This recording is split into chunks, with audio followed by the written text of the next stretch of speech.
Welkom bij deel 2 over het effectief trainen van lichaamsspanning. Ik ben Roos Hanemeijer, fysiotherapeut en sportcoach. Een ander belangrijk onderdeel om stabiel te zijn en in balans te zijn is voorspanning. Deze voorspanning kan je vergelijken met een elastiek. Bij een goede voorspanning staat het elastiek strak. Daardoor slaat het energie op en als je dan loslaat, dan komt die energie vrij. Dit tegenover een elastiek wat helemaal slap hangt. Dan heb je dus geen voorspanning en ook geen opgeslagen energie. Het voordeel van zo'n elastiek is dat ondanks dat hij onder spanning staat, hij nog wel naar boven of naar links of naar rechts kan bewegen. Dus je staat niet helemaal op slot, zoals bij een plank. Je hebt dus voorspanning, waardoor je goed krachten kan gebruiken, maar je bent niet zo hard als een plank. Ook voor dit onderdeel zijn er een paar voorwaarden waar je op kan letten in de training. Ten eerste moeten je schouders en je heupen op één lijn staan. Bijna altijd. Die buikademhaling moet mogelijk zijn. Je moet een rechte of vlakke rug hebben, dus niet hol of bol. Je moet correcties uit kunnen voeren en verschillende variaties zonder compensaties. Dus als je gaat compenseren en die variaties of correcties niet uit kan voeren, heb je geen goede voorspanning. Laten we eens kijken naar een voorbeeld.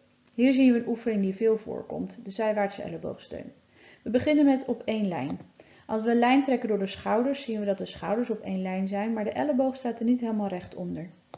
Als we een lijn trekken door de heupen, zien we dat de bovenste heup niet in dezelfde lijn zit als de onderste heup. Dus dat moet diegene corrigeren. Als we een lijn trekken door het hele lichaam, zien we zelfs een knik ter hoogte van de S en de T op het shirt. Die zie je hier nog extra onderstreept met de rode lijntjes. Interessant zou nu zijn om te kijken of deze sporter dat kan corrigeren. Want als dat te corrigeren is, is de voorspanning goed, is alleen de uitvoering niet goed. Als laatste zien we ook nog aan de voet dat de heup is uitgedraaid. Want als de heup recht zou zijn, zou de teen precies naar ons toe wijzen. Maar hij wijst nu een beetje naar boven. Dus dat betekent dat de heup is uitgedraaid en diegene dus aan het compenseren is. Nogmaals, interessant is het of deze dat kan corrigeren. Hier zien we een andere oefening. Hier kan je veel beter de lijn van de rug zien. En die wilden we dus recht of vlak hebben. Nou, laten we eens een lijntje trekken om te kijken of dat zo is. Nee dus, want als we een lijn van de schouders naar de voeten trekken, dan steekt daar een bobbeltje bovenuit. Nou zie ik dit als fysiotherapeut wel liever dan een doorgezakte of holle rug, maar voor een ideale voorspanning moet de sporter in staat zijn om hem plat te kunnen houden. En om te weten of die voorspanning goed is, gaan we dus eerst vragen, kan je deze correctie uitvoeren? Zo ja, dan is hij goed, zo nee, dat is nog even een stukje oefenen dan. Ik wil nog een paar handvaten meegeven voor jullie als trainers, namelijk hoe je ernaar kan kijken. Je wil namelijk beginnen bij de steunpunten en in stand zijn dat de voeten. Vervolgens kijk je naar de enkels, dan naar de knieën, de heupen en als laatste naar de lage rug en bekken. Als het allemaal goed is, kan je natuurlijk nog verder naar omhoog kijken, naar de bovenrug en naar de armen, etc. Maar deze nemen we even als centraal punt voor te staan. Dat doen we nu ook in de foto. We kijken eerst naar de voeten, die zitten plat op de grond.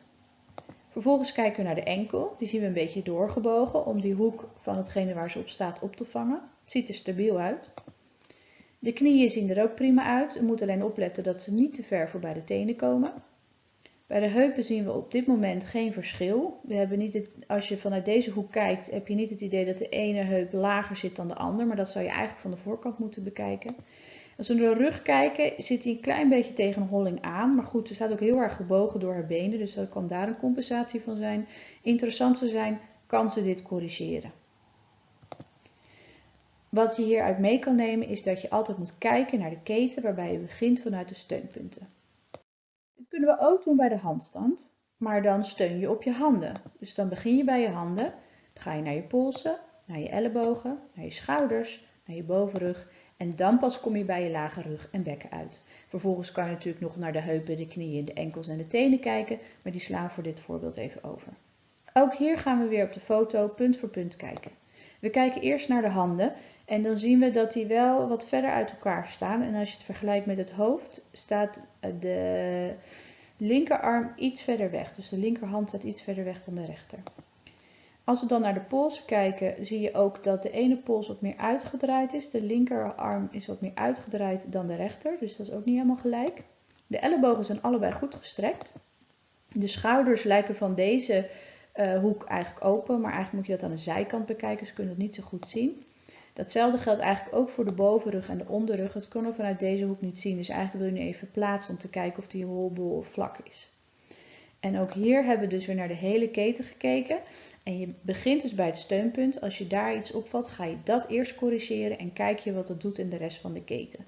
Stap voor stap. En het gaat erom of de sporter het kan corrigeren of niet.